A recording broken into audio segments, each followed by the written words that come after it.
Welcome back to Club Chair Critique.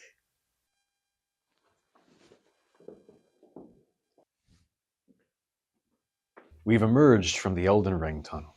We're getting into different media, different kinds of media. And our first foray into this new and exciting territory is 2 songs about the end of the world. I was inspired to do this following my video on the frenzied flame ending of Elden Ring. That storyline felt like an odd note on which to conclude that series. The viewpoint it depicts is deeply pessimistic. And while there are sympathetic characters, the game itself does not sympathize with the underlying nihilism. It structurally dissuades a player from embracing that viewpoint, in service of framing the other choices available for the end of the game. By the way, I'm using a pop philosophy definition of nihilism as a stand-in for intellectualized apathy and hopelessness. I know it's not technically correct to call this attitude nihilism, but I don't think pessimism adequately captures the depth and precise quality of the emotion this entails. Besides, I'm pretty sure I can get video essay bonus points for having an existential school named in a title or a thumbnail. And I'm saying this up front to get ahead of any prescriptivists trying to actually me by quoting Nietzsche or whatever in the comments. This nihilistic perspective has been an object of enduring fascination for me for a few years now. No reason.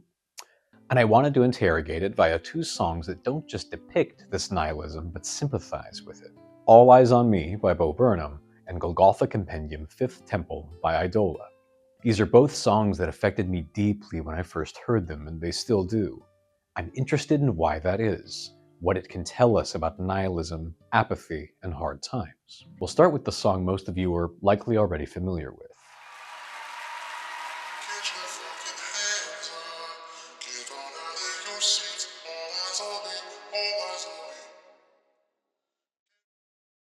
In an early draft of this script, I had very little in the way of preamble for Inside. I guess I assume this special has lived rent-free in everybody's head for the past 5 years like it has mine. But if that's not the case, here's a refresher. Inside is a one-man show released in 2021 by Bo Burnham, viral YouTube star turned experimental comedian turned writer, director, and actor. For many of its viewers, Inside is synonymous with the COVID lockdowns, but the pandemic is barely alluded to in the special.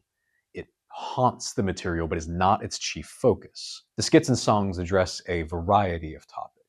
The runaway capitalism of the digital age, the co-opting of activism for personal and corporate identity, the difficulty of producing art in an attention economy, and the paradoxically isolating effects of social media. There's a sense that these pressures wear Burnham down over the course of this special. He wants to comment meaningfully on these topics, to use his platform to accomplish some good, but he questions his right and ability to do so.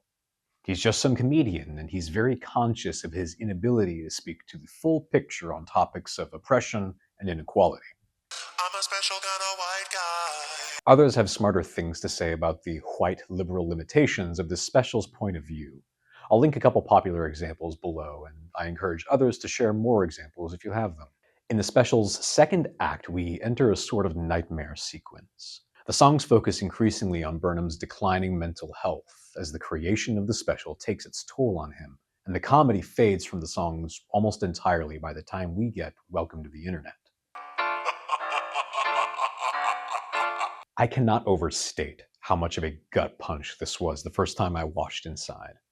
Welcome to the Internet felt so intensely evocative of the anxieties of the modern digital age and the unique evil of digital capitalism. An evil that does increasing harm on a global scale, not out of direct malicious intent, but out of an indifference that deems evil to be an acceptable side effect of maximizing engagement. A more realistic and disturbing villain than some ontological evil. As long as the right numbers keep going up, the algorithms are as happy promoting misinformation about a genocide as they are a festive dessert recipe.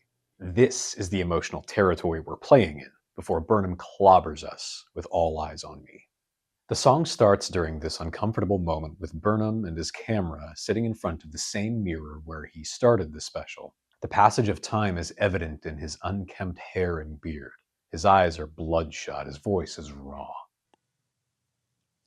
I am not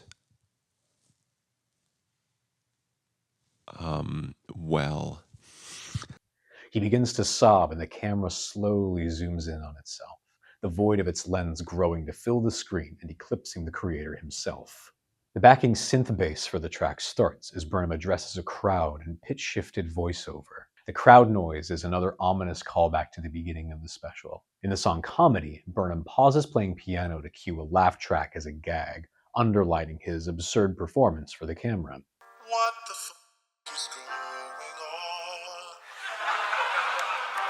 But now the crowd noise starts and stops unacknowledged, conveying a widening distance from reality. You know, there have been times that, but just knowing you're here, feeling you here with me. Burnham first emerges claustrophobically close to the camera, rendered in a solemn monochrome blue. The second shot shows him performing to a rat's nest of recording equipment, which plays larger images of the live recording over him. The superimposed footage creates this visual metaphor for Burnham sinking into himself, disconnected from reality, indulging fully in the fantasy of performance that he mocked at the beginning of the special. All Eyes on Me has two parts, bridged by an interlude with a spoken word monologue. In the first part, the lyrics and visuals evoke the feeling of the panic attacks Burnham used to have while performing. The claustrophobia of that first shot melds with a sense of being frozen in time with the lyrics, "It's almost over, it's just begun." It's almost over, it's just begun. He's reliving the experience of attempting to perform through the panic attack, mustering bravado as a cover for his paralyzing anxiety. All Eyes on Me is both a command to the audience and an acknowledgement of the source of that anxiety. In the interlude, Burnham describes these panic attacks explicitly and cites them as the reason he stopped performing.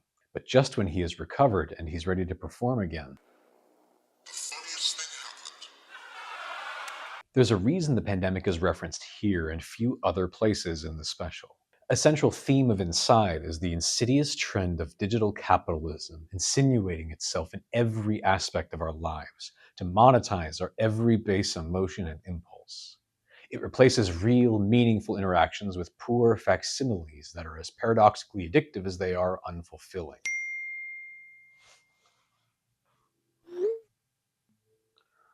We're not doing that today.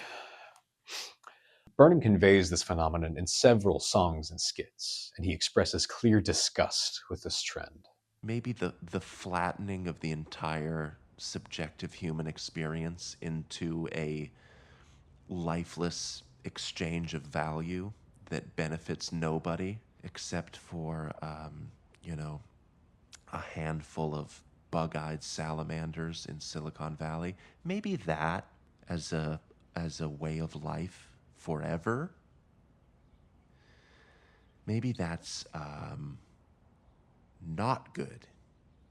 And as the pandemic forces everyone inside, Burnham is forced to surrender to this phenomenon that he so despises.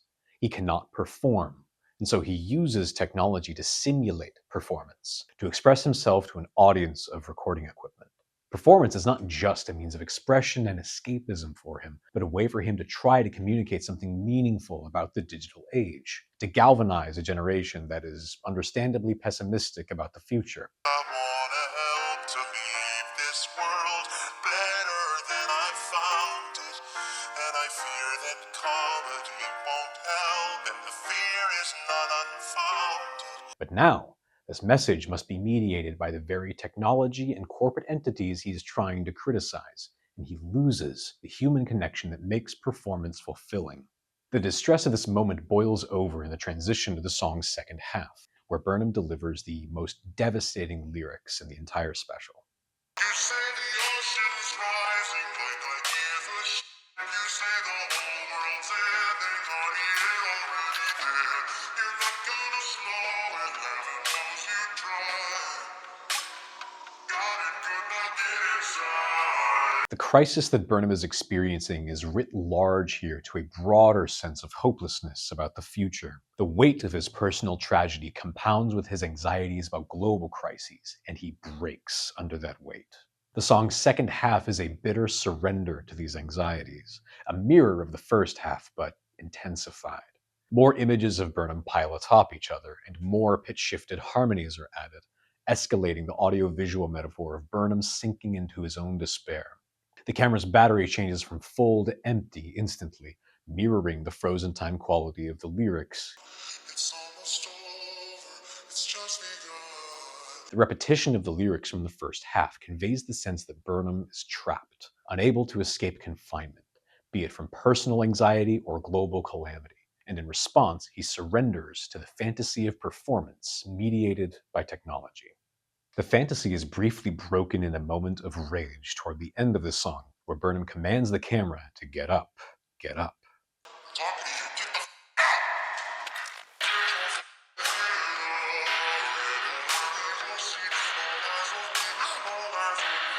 He acknowledges in this outburst, this meager substitute for performance that he has been forced to accept, that the pandemic has forced us all to accept.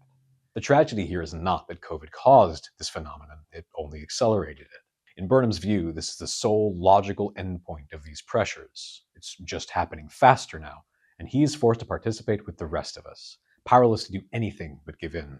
All Eyes on Me is a tragic but ultimately willing surrender to the pressures described throughout Inside. It offers no solution or even a hope for one. I don't view this as a weakness of the special per se.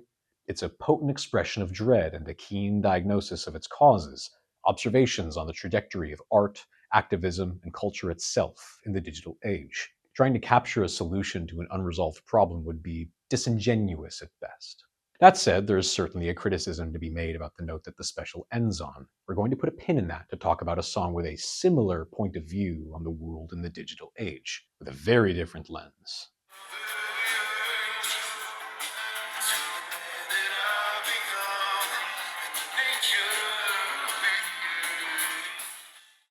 Golgotha Compendium, Fifth Temple, is a song by the progressive post-hardcore band Eidola from their 2024 album Eviscerate. I regret to inform you that in addition to being a From Software fanboy, I'm also a cringe progressive post-hardcore listener.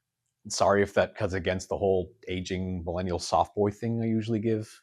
You know, the kind of guy who knows how to pronounce Lei Fei and has strong opinions on Alt-J's discography. And that's true. But I've also seen Tesseract in concert 4 times.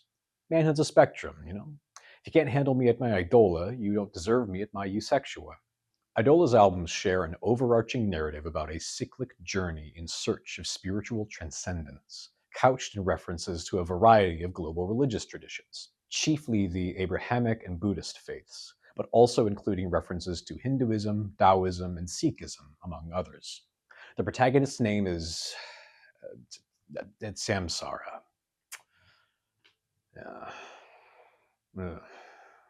Storytelling in concept albums can be rough. Things like a dialogue and exposition are difficult to convey in a song without lapsing into a parody of community theater. The 5 houses of the Star Supremacy have privatized the potential souls of the galaxy. Attention, humans of America. I am General Insanity, and I have seized control. Who's General Insanity? Coheed and Cambria are far from the sole or worst culprit. It's just that I grew up on them, so I notice more and I cringe harder when they do it. They also share with Eidola the challenge of spinning a yarn across multiple albums, so I'm not dragging them for no reason. Concept albums are most successful when they limit their narratives to just that, concepts. An album that strives to convey a feeling, an overarching theme, or a handful of vignettes does not have the challenge of working world building, characterization, and plot into distinct tracks that need to stand to some extent on their own. Think Animals, Woman King, Hospice, Preacher's Daughter, almost any album by Protest the Hero or the Mars Volta. That's not to say that albums like these do not have discernible narratives, but rather that they successfully avoid the temptation to obsess over stage business or tack on the musical equivalent of an opening text crawl. Otherwise, you veer into that community theater bullshit or require a bloviating plot summary in an online blog to understand what the hell's going on. Eidola does have that for the fans that enjoy decoding music more than listening to it, but the meat of their themes is perfectly intelligible just experiencing the music and feeling your way through it. Still, there is the occasional ham-fisted choice like a self-insert protagonist named Samsara, so we can pause and laugh, and then we can move on. The Turbidians are a loyal people. They wouldn't betray their queen.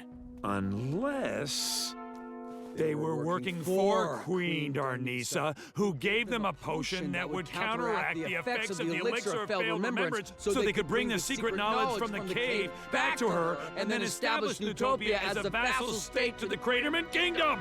Well, don't just sit there! Get this down! In the interest of not fixating on lore, I'll outline only what I feel is helpful context for Golgotha Compendium. So, our protagonist's name is Samsara. After a series of personal tragedies, he experiences a crisis of faith and departs on a journey seeking spiritual guidance, a journey that ultimately takes his life. In death, his soul splits into a pair of characters that become the new protagonists, the alchemist and the architect. Maybe that sounds cheesy too, but I rather like the names. They convey the essentials of their competing drives in compact labels. The alchemist and the architect are aspects of a singular self, dualistic figures that are inherently oppositional and need resolution. The split comes from witnessing further personal and global tragedy, fracturing their perspective on notions of inherent goodness and purpose. The alchemist is evangelical, completely assured of the correctness of his beliefs, morally mandated to enforce or synthesize his revelation in others, hence the name. The evangelical impulse ultimately dominates the alchemist's motivations, transforming him into the story's antagonist. His counterpart is ascetic, required to reflect and build his own belief system in adversity, hence the architect. He is charged with resisting the oppressive alchemist and freeing humanity from this dark vision of religiosity. This framing is deliberate on the band's part. In an interview, their singer and main writer, Andrew Wells, says the following about the alchemist's heel turn. A lot of people's problem with religion or religiosity is that it gets corrupted by man, right? A lot of people's stopping point for religion is where they have leaders that are human that fail miserably and become corrupt and become the antithesis of what spiritual faith should be. The album Eviscerate describes the meeting and conflict between the alchemist and the architect.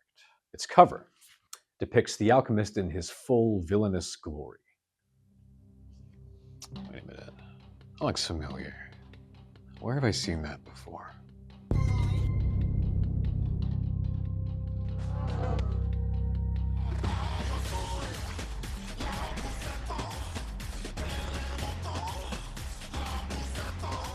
Oh my God. Like I said, manhood is a spectrum. Anyway, the alchemist here sports some demonic horns and offers an apple, that classic symbol of temptation. What is he tempting us with, exactly? Put a pin in that for later. Eviscerate is a gallery of humanity's darkest moments, framed as instances of the Christian 7 deadly sins. The alchemist and the architect explore and relive these moments, testing their respective beliefs against the history of human cruelty. This conflict is an extended metaphor for an existential crisis, a divided mind driven to obsession over the precarious state of the world, exposed to and fixated on instances of humanity at its most despicable, a spiritual dialectic on if and how humanity itself is worth saving. Two perspectives vie for dominance in this person's mind, and indeed that of all humanity. One searches for the light in the dark, believing that humanity is fundamentally worth saving, and the other is convinced the darkness is all there is. The latter is the alchemist's perspective, and Golgotha Compendium 5th Temple is his thesis.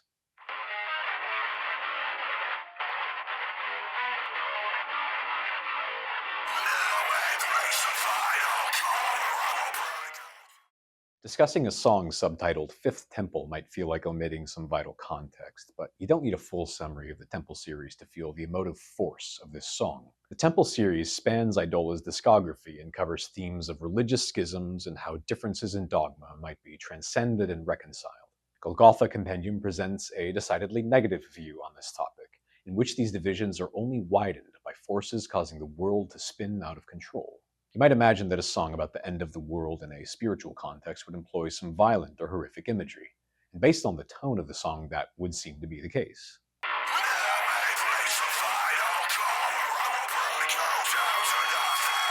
But the lyrics describe something less ostensibly violent, an entropic vision of stagnation, decay, and apathy.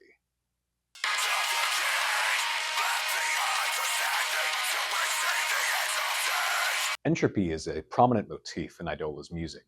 Their second album, Degenerate Era, where the Temple series started, is named for the final phase of the entropic heat death of the universe. On Eviscerate, entropy functions as a metaphor for cultural stagnation.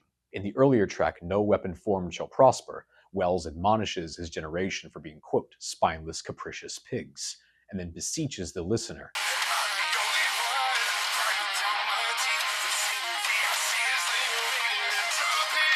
Concern over generational inaction should sound familiar. Eviscerate shares this theme with Inside and All Eyes on Me in particular.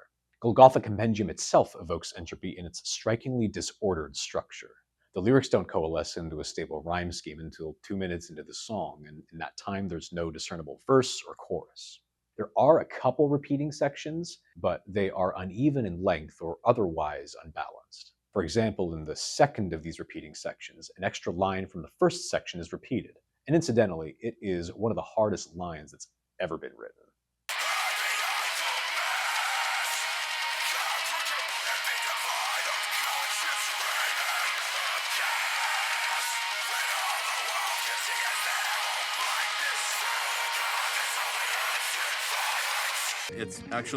It's hard to describe. I mean, I don't want to oversell it, but it changes you forever. The two repeating sections are bracketed by calmer, meditative passages in which a chorus chants Om Mani Padme Hum.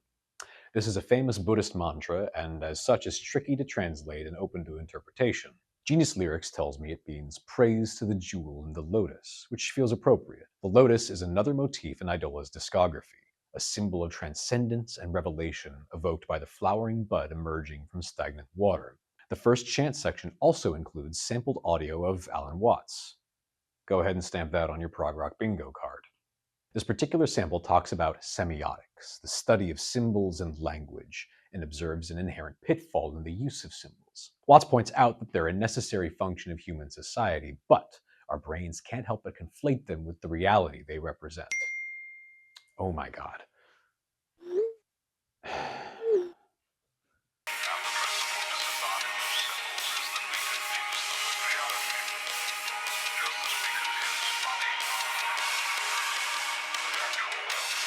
Juxtaposing the mantric chant with this audio implies a relationship between their respective themes, achieving a revelation related to this disconnection from reality. In the context of the introduction, which foresees an imminent end of the world, the slow death by stagnation, the alchemist's perspective begins to coalesce. He sees this growing disconnect from reality as a cause of the world's impending doom. Again, this theming should sound familiar. To drive this point home, there is a final part of this introductory section that revisits some apocalyptic imagery, and then presents the listener with a choice.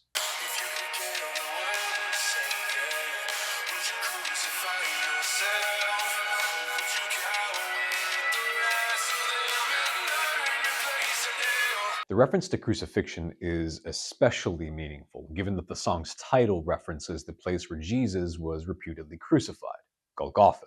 Here, crucifixion is representative of a broader call to action rather than a sacrifice made by a single savior, a choice made by every individual to risk action or hide from responsibility. The last lyric leads into the repeating sections, where the ideas of cultural stagnation, disconnection, and endemic inaction are developed and connected in a grim vision of the future. I read in the two repeating sections a call and response format, an observation of a phenomenon contributing to the world's decay, followed by a forceful condemnation from the alchemist. The relationship between the call and response sections is implied by the fact that they share a backing guitar riff, played over a halftime drum figure in the response.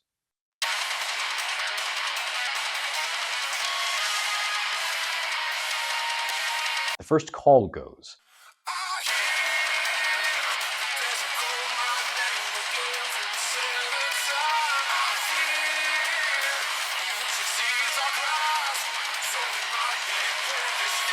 the call of the desert refers to a common motif in the Bible, common enough that it happened at least 6 times, symbolic of braving adversity to attain revelation. In Eviscerate's exploration of the many sins of human history, the alchemist and architect have entered a wilderness of the soul, in which the alchemist is the next to receive a revelation. There's also a clear reference to a famous Robert Browning idiom, often employed to describe humanity's relationship with technological advancement, our reach exceeding our grasp. Put a pin in that for now. The call ends on an ominous line referencing again the coming end. The response, too, reiterates anxiety about this end.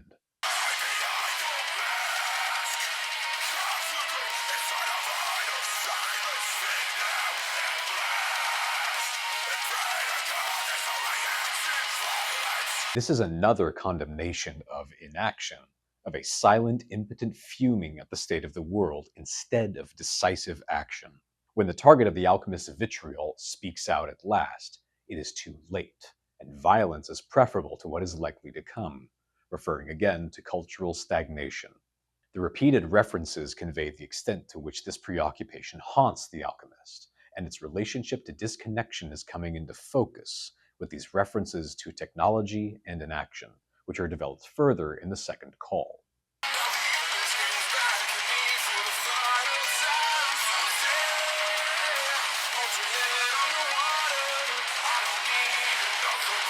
These lines are dense with references. I read this as the world responding to the alchemist, addressing him as soothsayer, denigrating him as a charlatan or false mystic, and rejecting his spiritual guidance. I don't need another breath effectively says, I don't want to hear another word. It both references a similar line in No Weapon Formed Shall Prosper,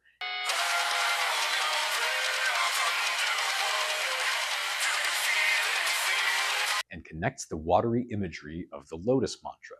To hold one's head underwater is to arrest the progression toward transcendence, to close one's ears to truth. This certainly seems to be the alchemist's perception in the second response.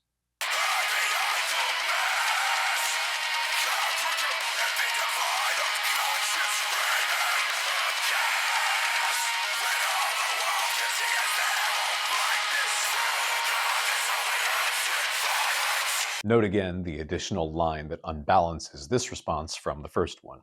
Where the first response condemns inaction in the individual, the second response condemns widespread apathy, enabled by hiding from one's responsibility in an inertiatic mass, waiting for someone else to claim responsibility.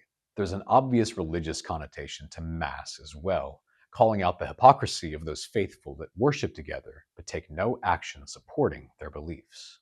As with the first response, there is an anxiety that this enablement will allow the world to hide from its problems until it is too late to change course. These call and response sections are a tidy summary of the alchemist's bleak view on the world. We are destined for cultural decay, driven by endemic apathy. Individuals unwilling to voice their dissent become crowds where cowardice proliferates, sheltering itself in like-minded bubbles while the world collapses around them. The last response is followed directly by the second section with the Om mantra, calling back to that Alan Watts speech. Now is a good time to unpin that reference to technology, the force that leverages symbols to depict and then supplant reality, that drives us inward behind the mask, that segments us into echo chambers where all we see is our own likeness. This is the effect of the digital age, and particularly social media. This depiction of social media is planted earlier in the album with the track Fistful of Hornets, which I read as a clever metaphor for the angry buzzing of one's phone, an onslaught of anxiety-laden noise. Golgotha Compendium extrapolates the negative effects of social media to much the same logical endpoint as in All Eyes on Me, the balkanization of society into myopic bubbles as we sleepwalk toward cultural heat death, an end everyone knows is coming but no one is willing to resist.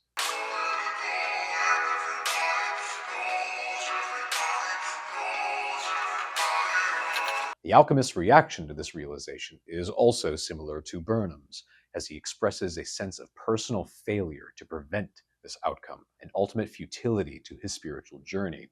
This attitude is communicated explicitly in the lyrics of the song's penultimate section, set against melancholy piano that is slowly joined by the other instruments.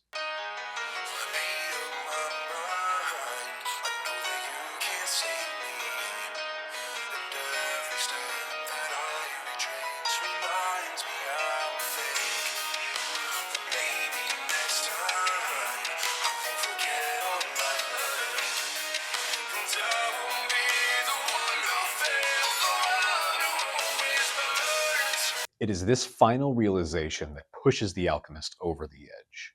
We know the world is ending, And we could stop it, but we're letting it happen anyway. In the wake of this realization, the song's finale begins, bringing back the furious instrumental from the introduction, protracted and oppressively heavy.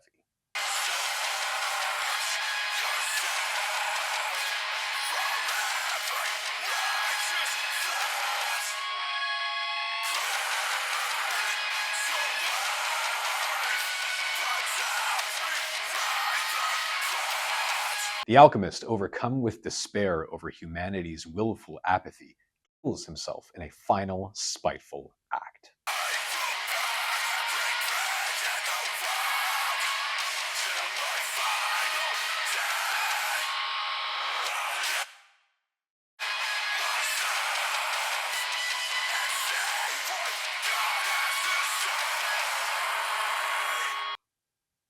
And that's basically how the album ends. This dark rendition of the crucifixion alluded to in the song's introduction and title. But rather than a sacrifice to save humanity from its sins, the alchemist's death is an act of despair, caused by those sins that solves nothing. It's a more literal rendition of what is symbolically conveyed in All Eyes on Me, a surrender by the protagonist to the endemic apathy that they have observed in their respective narratives. This might read as typical post-hardcore melodrama, but I think this ending does say something about the nihilistic perspective on current events. Recall that the album art for Eviscerate shows the alchemist offering an apple, tempting the viewer. As miserable as it seems, nihilism is a tempting worldview. It releases you from the burden of responsibility. Why concern oneself with taking action during difficult times if the world is doomed anyway? Put differently, You say the ocean's rising like I give a shit. You say the whole world's ending, honey, it already did. You're not gonna slow it, heaven knows you tried. Gotta do not get inside. so why compare these two songs?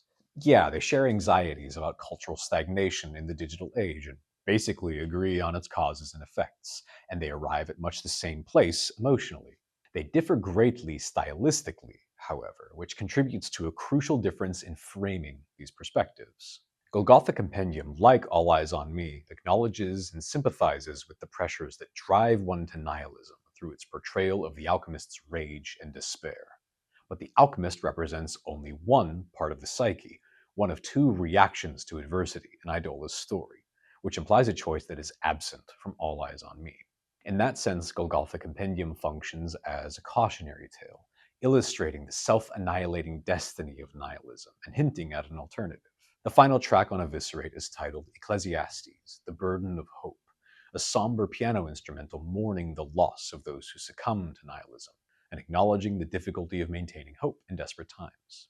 There's also an entire contrasting follow-up album to explore the opposing viewpoint of the architect, the necessity of maintaining hope, and the inherent value that life has even during the worst times. Conversely, the final track on Inside is a musical-style finale titled Goodbye, which follows the conclusion of the Nightmare sequence. It is essentially a summary of the special, referencing pivotal songs like Welcome to the Internet and All Eyes on Me, rather than introducing any new thematic material. There is no contrasting perspective like the architect in Eviscerate. We are left with the grim note that All Eyes on Me concludes on as the special ends. And again, I don't see that as a weakness. To paraphrase Anton Chekhov, art is not obligated to solve the problems it articulates. It only has to formulate them correctly. I think Burnham does so to great effect with many of the insights that Inside delivers. It is a keen critique of digital capitalism and technology that avoids the common pitfall of shallow generational finger-wagging that frequently mires such discussions. Don't you know the world is built with blood and genocide and exploitation? Now, I've been very positive about both of these songs, but I would be remiss if I did not mention a limitation that they share. Back in the Frenzied Flame video that inspired this comparison, I mentioned that there is a narcissism to nihilism. I would take that a bit further and say that there is also privilege in nihilism. This attitude begets inaction, and inaction is only feasible as long as you don't experience its consequences. And who is likeliest to be safe from the consequences of inaction? See what I'm getting at here? I'm a special kind of white guy. I don't say this to come down on Bo Burnham or Eidola. That would be hypocritical of me, in part because these songs have affected me deeply for a reason. Neither of these songs advocate for a nihilistic perspective, and they both acknowledge the narcissism of that perspective, to a degree. But I think it's worth pointing out who has the luxury of having these anxieties in the first place. Why do you rich f***ing white people insist on seeing every socio-political conflict through the myopic lens of your own self-actualization? This isn't about you. So, if you're someone like me who was and is deeply affected by media like this, I have some advice for you. It's okay to identify with the anxieties these songs articulate. It is worrying that digital capitalism's breakneck pace has allowed the logic of markets to infect so many aspects of our daily lives and turn every interaction into a transaction. It is worrying that these same markets are willing to let the planet die if it means squeezing a few more dollars out of their customers. It is worrying that so many people respond to this invasion of our interior lives with complacency and apathy. And it is tempting to do so yourself, to let go of the responsibility of worry itself, and let the world continue to sleepwalk toward its end. But to give in to that temptation is bad. It is worse than self-defeating, because apathy harms not only yourself, but others that have it much worse and need allyship. We all lose when you relinquish your agency, because solving any of these existential threats requires all hands on deck. It requires that you care, even if caring is painful. Numbing that pain comes at the cost of any possibility of healing. Or, put another way, like I've said, you can look at the darkness, just don't stare at it.